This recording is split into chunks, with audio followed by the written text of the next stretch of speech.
My dear students, welcome to our Jnanpith channel. আমি মিঠুন চৌধুরী। আজকে তোমাদের সঙ্গে আমাদের কেপি এবং ডাব্লিউবিপির সেট নাম্বার 6 এবং অন্যান্য পরীক্ষার জন্য হুবহু কমনযোগ্য জিওগ্রাফি বেসড কিছু কোশ্চেন নিয়ে এসেছি। শুরু করি আজকের কোশ্চেনগুলো সম্পর্কে। আমরা ফার্স্ট কোশ্চেন, ভারতের উচ্চ গাঙ্গেয় সমভূমির ভূর হলো এক প্রকার। তাহলে এই যে ভূর অঞ্চল, উচ্চ গাঙ্গেয় সমভূমির ভূর অঞ্চল, এটা কি দ্বারা গঠিত? বায়ুপ্রবাহ দ্বারা সঞ্চিত বালি দ্বারা তরঙ্গায়িত ভূমি, পুরাতন পলি, নতুন পলি, না কর্দমাক্ত অঞ্চল? তাহলে অ্যান্সার কী হবে? বায়ুপ্রবাহ দ্বারা, ভূর অঞ্চলটা হয় বায়ুপ্রবাহ দ্বারা সঞ্চিত বালি দ্বারা তরঙ্গায়িত ভূমি।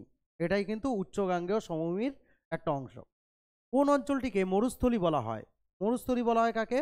থর মরুভূমিকে। থর মরুভূমির মরুস্থলী, যেখানে জনমানসহীন উদ্ভিদহীন শূন্য জায়গা, সেটাকে কিন্তু মরুস্থলী বলা হয়। প্রত্যেকটা কোশ্চেন বিভিন্ন এক্সামে আসা সেই সমস্ত জায়গা থেকে তোলা। নেক্সট কোশ্চেনে চলে আসি। প্রাচীনতম পর্বত আরাবল্লী নিচের কোন দুটি স্থানের মধ্যে অবস্থিত? রাজস্থান দিল্লি, উদয়পুর জয়পুর, রাজস্থান আগ্রা, রাজস্থান পাঞ্জাব? তাহলে এটা কী হবে? উদয়পুর ও জয়পুর। উদয়পুর ও জয়পুর মাঝে কিন্তু আরাবল্লী পর্বত অবস্থিত। পরে কোশ্চেনে চলে যাই। নিম্নলিখিত কোনটি বৃহৎ ভারতীয় সমভূমির অংশ নয়? তাহলে বৃহৎ ভারতীয় সমভূমির অংশ নয় বলেছে, তাহলে এটা কিন্তু এই জায়গাটা একটু জোর দেবে। পাঞ্জাব হরিয়ানা, এটা অবশ্যই পাঞ্জাব হরিয়ানা সমভূমি অঞ্চল। রাজস্থানের মরুভূমি ও বাগার অঞ্চল, তাহলে মরুভূমি অঞ্চল বলতে এটাও কিন্তু দেখবে আমাদের যে সমভূমি অঞ্চল তার 4টে ভাগের মধ্যে একটা কিন্তু রাজস্থান সমভূমি বলে একটা জায়গা আছে, যেটা কিনা আরাবল্লী পর্বতের ওই অঞ্চল জুড়ে মরুভূমি অঞ্চলের পার্শ্ববর্তী অঞ্চলকে বোঝায়। আসাম ব্রহ্মপুত্র, এটাও একটা অঞ্চল। আর একটা হলো গিয়ে গাঙ্গেয় বদ্বীপ সমভূমি। এই 4টে অঞ্চল। তাহলে নয় কোনটা? মধ্যপ্রদেশের চম্বল উপত্যকা, যেটা কিনা আমরা মধ্য ভারতের উচ্চভূমি বলে থাকি আমরা। তাহলে এটা হবে অ্যান্সার। নেক্সট কোশ্চেন, ভারতের উপকূল অঞ্চলগুলিকে ঘড়ির কাঁটার বিপরীত ক্রম অনুসারে সাজাতে বলেছে। ঘড়ির কাঁটার বিপরীত ক্রম অনুসারে যদি সাজাই, তাহলে ঘড়ি যাচ্ছে কিভাবে? টিক টিক টিক টিক করতে করতে ডান দিক থেকে ঘুরছে। আমরা ঘড়ির কাঁটার বিপরীত অর্থাৎ বাদিক দিয়ে ঘুরবো। তাহলে সেই ক্রম অনুযায়ী যদি আমরা সাজাই, তাহলে আমরা কি দেখব? উপকূলগুলোকে একটু দেখে নেই আমরা একটুখানি ম্যাপের মধ্যে। এটা ভারতবর্ষ ধরতে পারো। ভারতবর্ষের মধ্যে ঘড়ির কাঁটার বিপরীত অর্থাৎ এইভাবে নয়, এইভাবে উল্টো দিক থেকে আসবে কিভাবে? এই রকমভাবে ঘুরবে উপকূলগুলো। তাহলে কোনটা ক্রম অনুযায়ী হবে? ফার্স্ট এখানে কি রয়েছে? কোঙ্কণ উপকূল। তারপরে কি রয়েছে? এখানে মালাবার উপকূল। ঘড়ির কাঁটার বিপরীতে যাচ্ছি আমরা। এইখানে কি রয়েছে? করমমণ্ডল উপকূল। আর এইখানে রয়েছে উত্তর সরকার উপকূল। তাহলে অপশান অনুযায়ী কি হবে? ফার্স্টে হবে কোঙ্কণ উপকূল। কোনটা আছে? 2 একে যাবে 2, তাহলে এখানে একটা আছে, একটাই রয়েছে, তাহলে ফার্স্ট অপশান হবে। তাহলে কোঙ্কণ উপকূল, মালাবার উপকূল, করমমণ্ডল উপকূল, উত্তর সরকার উপকূল, অর্থাৎ অপশান এ। আশা করি ম্যাপ দেখলে তোমরা এটা বুঝতে পারছো। ফার্স্ট এখানে মহারাষ্ট্রের দিক দিয়ে কোঙ্কণ, মালাবার নিচের দিকে কেরালা উপকূল যেটাকে বলা হয়, নিচে হলো গিয়ে করমমণ্ডল তামিলনাড়ু উপকূল, আর ওপরে হলো গিয়ে উড়িষ্যা উপকূল বা উত্তর সরকার উপকূল। নেক্সট কোশ্চেন, নীলগিরি কি ধরনের পর্বত? ভঙ্গিল পর্বত, স্তূপ পর্বত, আগ্নেয় পর্বত, না পিরামিড চূড়া? তাহলে নীলগিরি হলো গিয়ে একটা স্তূপ পর্বতের উদাহরণ। নীলগিরি কি হয়? স্তূপ পর্বত এক রকমের। তারপরে দক্ষিণ ভারতের সর্বোচ্চ শৃঙ্গ কোনটি? সমগ্র দক্ষিণ ভারতের সর্বোচ্চ শৃঙ্গ আন্নামালাই পর্বতের আনাইমুদি। এটা হলো গিয়ে সমগ্র দক্ষিণ ভারতের সর্বোচ্চ শৃঙ্গ। পরে কোশ্চেনে চলে যাই আমরা। শিলং মালভূমি মেঘালয় মালভূমি নামে পরিচিত। কোন ব্যক্তি এই নামকরণ করেছিলেন?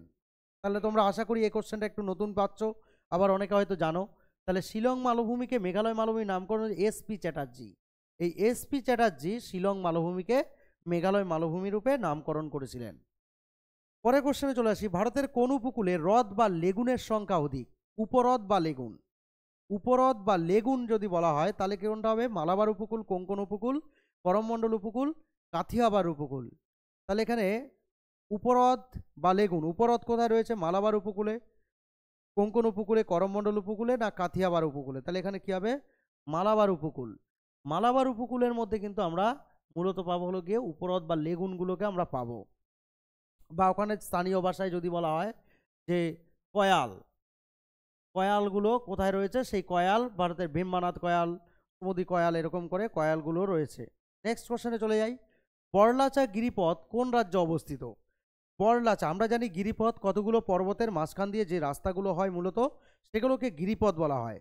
তাহলে এইখানে বড়লাচা গিরিপথ সেটা কোথায় রয়েছে? হিমাচল প্রদেশ। বড়লাচা গিরিপথ কোথায় অবস্থিত? হিমাচল প্রদেশ, আমাদের যেটা হিমালয় পর্বতের কোলে অবস্থিত। নেক্সট, জজিলা গিরিপথ কার মধ্যে অবস্থিত? জজিলাকার গিরিপথ কার মধ্যে অবস্থিত? আমরা অনেকেই নাম শুনেছি। তাহলে এটা হবে কি হয়? কাশ্মীর উপত্যকা ও লাদাখ। কাশ্মীর উপত্যকা ও লাদাখের মধ্যে কিন্তু জজিলা গিরিপথ রয়েছে। এই গিরিপথের অংশটা কিন্তু ভীষণ ইম্পর্টেন্ট পরীক্ষার মধ্যে, আমাদের অনেক সময় গুলিয়ে যায়, অনেক কিছু আমাদের এখান থেকে কোশ্চেন আসে কিন্তু, তাহলে যাতে গুলিয়ে না যায় সেজন্য কিন্তু অবশ্যই দেখে দেখে পড়তে হবে। তাহলে কাশ্মীর উপত্যকা আর এর মধ্যে জজিলা রয়েছে। নেক্সট রয়েছে সরামতি নদী। এই সরামতি কোন পর্বতের সর্বোচ্চ শৃঙ্গ? সরামতি। তাহলে সরামতি কোন পর্বতের সর্বোচ্চ শৃঙ্গ? নাগা, আরাবল্লী, হিমালয়, নীলগিরি। অ্যান্সার কি হবে? নাগা। নাগা যে পর্বতটা রয়েছে সেটা কোথায় রয়েছে? নাগাল্যান্ড। তাহলে নাগাল্যান্ডের নাগা পর্বতের সর্বোচ্চ শৃঙ্গের নাম কি? সরামতি, বা অনেকে সরমতিও বলে। নেক্সট কোশ্চেন, উপদ্বীপীয় ভারত কোন স্থান পর্যন্ত বিস্তৃত? উপদ্বীপে কোন স্থান পর্যন্ত বিস্তৃত? তাহলে এখানে কি বলছে? মিজো পাহাড়, হিমাচল হিমালয়, মেঘালয় পাহাড়, না অসম উপত্যকা? তাহলে এখানে কি হবে? উপদ্বীপীয় ভারত কোন স্থান পর্যন্ত? উপদ্বীপীয় ভারতের যে মাঝখানটা রয়েছে সেটা মেঘালয় পাহাড় পর্যন্ত বিস্তৃত। এটা হলো গিয়ে মেঘালয় পাহাড় পর্যন্ত উপদ্বীপীয় ভারতের অংশ রয়েছে, যেখানে কিনা মালভূমিগুলোর অঞ্চল অবস্থিত। হিমালয়ের উত্থান সর্বপ্রথম শুরু হয়েছিল কোন যুগে? হিমালয়ের উত্থান সর্বপ্রথম কোন যুগে শুরু হয়েছিল? এখানে অপশান অনুযায়ী সেটা হবে মধ্য মায়োসিন যুগে, যেটাকে আমরা আবার পরবর্তী অনেক জায়গায় আমরা পাবো কিন্তু ক্রিটেসিয়াস যুগেও পাই আমরা অনেক ক্ষেত্রে কিন্তু, যে ক্রিটেসিয়াস যুগ থেকে কিন্তু হিমালয় পর্বতের উত্থান শুরু হয়। ক্রিটেসিয়াস, তাহলে মধ্য মায়োসিন যুগে হিমালয় পর্বতের উত্থান শুরু হয়। ভারতের পশ্চিমঘাট ও পূর্বঘাট পর্বতমালা কোথায় মিলিত হয়েছে? কাডামম, নীলগিরি, আন্নামালাই, না পালনি পাহাড়? তাহলে সেটা হবে কি? আন্নামালাই পাহাড়, সরি, এটা হলো ভারতের পশ্চিমঘাট ও পূর্বঘাট, এটা তাহলে উত্তর হবে কি? নীলগিরি পাহাড়ে। ভারতের পশ্চিমঘাট ও পূর্বঘাট বলতে যেই জায়গাটাকে মূলত বোঝানো হয় সেটা একটু আমরা দেখে নিই। তাহলে এইখান থেকে আসছে পর্বতগুলো কি? পশ্চিমঘাট, আর এখান থেকে যেগুলো আসছে সেগুলো হলো গিয়ে পূর্বঘাট পাহাড়, আর এইখানে রয়েছে কে? নীলগিরি পাহাড়। তাহলে এটা অ্যান্সার কি হবে? নীলগিরি।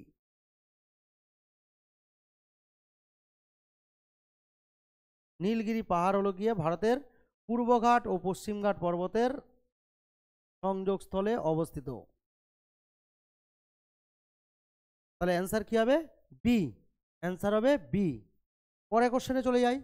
ভারতে অবস্থিত হিমালয়ের সর্বোচ্চ শৃঙ্গ কোন রাজ্যে অবস্থিত? ভারতে অবস্থিত হিমালয়ের সর্বোচ্চ শৃঙ্গ, যদি ভারতের সর্বোচ্চ শৃঙ্গ দেয়, তোমরা অনেকেই জানো K2কে আমরা দেখাই, কারণ আমরা এখনো আমাদের নিজেদেরকে ভাবি, কারণ কাশ্মীরের পুরো অংশটাকেই। তাহলে এখানে কিন্তু বলেছে হিমালয়ের সর্বোচ্চ শৃঙ্গ ভারতে অবস্থিত কোনটা? তাহলে সেটা কিন্তু হবে কিন্তু কোন রাজ্যে, কোনটা নয় কোন রাজ্যে, সেটা হবে কোথায়? সিকিমে। ভারতে অবস্থিত হিমালয়ের সর্বোচ্চ শৃঙ্গের নাম কি? তার নাম হলো গিয়ে কাঞ্চনজঙ্ঘা।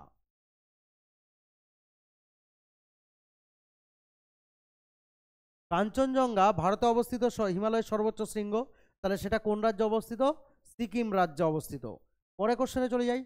জাসকার শৈলশিরা কোন শ্রেণীর অন্তর্গত? বৃহৎ হিমালয়, ট্রান্স হিমালয়, মধ্য হিমালয়, কেন্দ্রীয় হিমালয়? তাহলে জাসকার যে শৈলশিরাটা রয়েছে সেটা রয়েছে ট্রান্স হিমালয়। ট্রান্স হিমালয় একদম হিমালয়ের সব থেকে ওপরের দিকে অবস্থিত। তোমরা যদি হিমালয় পর্বতের ওপরের দিকটা যদি এখানে দেখো, ট্রান্স হিমালয় একদম ওপর দিক থেকে ট্রান্স হিমালয়, তারপর টেথিস হিমালয়, তারপরে অব হিমালয়, তারপর হলো গিয়ে শিবালিক হিমালয় একদম লাস্ট। চারটে হিমালয়ের হলো গিয়ে প্রস্থ বরাবর। প্যাট ভূমিরূপ বলতে কি বোঝায়? প্যাট ভূমিরূপ, প্যাট কথার অর্থ হলো গিয়ে ভূমিরূপ কথা মানে চ্যাপ্টা মাথা বিশিষ্ট পাহাড়। যে সমস্ত পাহাড় আমরা কোথায় দেখতে পাবো এটা? আমাদের যে ছোটনাগপুর মালভূমি আছে সেই ছোটনাগপুর মালভূমি অঞ্চলে কিন্তু আমরা এই প্যাট ভূমিরূপ দেখতে পাই। তাহলে প্যাট ভূমিরূপ বলতে কি বোঝায়? চ্যাপ্টা মাথা বিশিষ্ট পাহাড়। ভারতীয় মালভূমি ওই স্থানে বিদ্যমান থাকার জন্য নিম্নলিখিত কোন শক্তিটি দায়ী ছিল?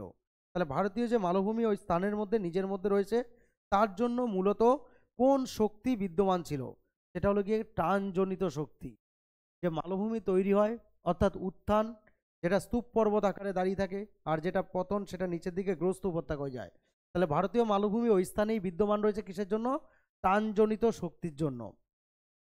20 নম্বর কোশ্চেনটা একটু ভালো করে মনোযোগ দিয়ে দেখবে, অনেকটা কঠিন কোশ্চেন। দেখো নেট কোশ্চেনটা এসেছিল যে সমস্ত পরীক্ষার মধ্যে এগুলো বলছে শিবকিলা, মানাপাস, নাথুলা, বুমলা, আর এ পাশে রয়েছে অরুণাচল প্রদেশ, হিমাচল প্রদেশ, উত্তরাখণ্ড, সিকিম।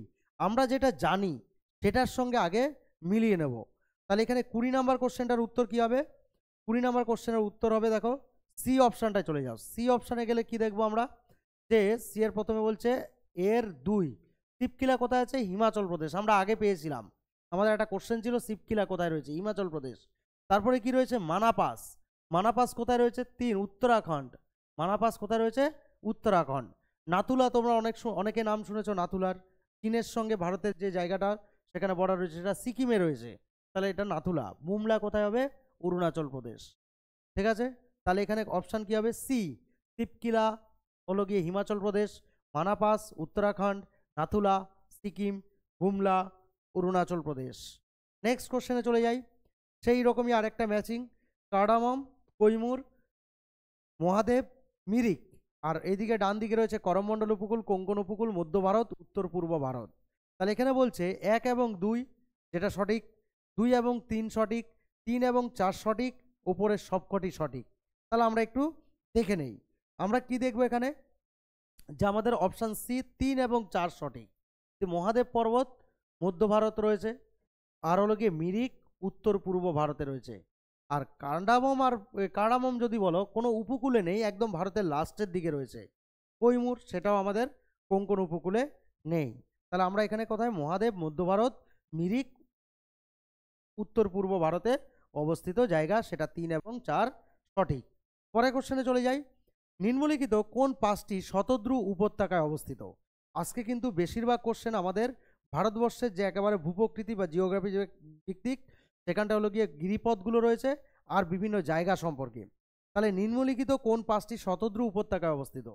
শতদ্রু উপত্যকার, তোমরা শতদ্রু নদীর নাম শুনেছ, তাহলে সেই শতদ্রু উপত্যকায় কোন 5টা অবস্থিত?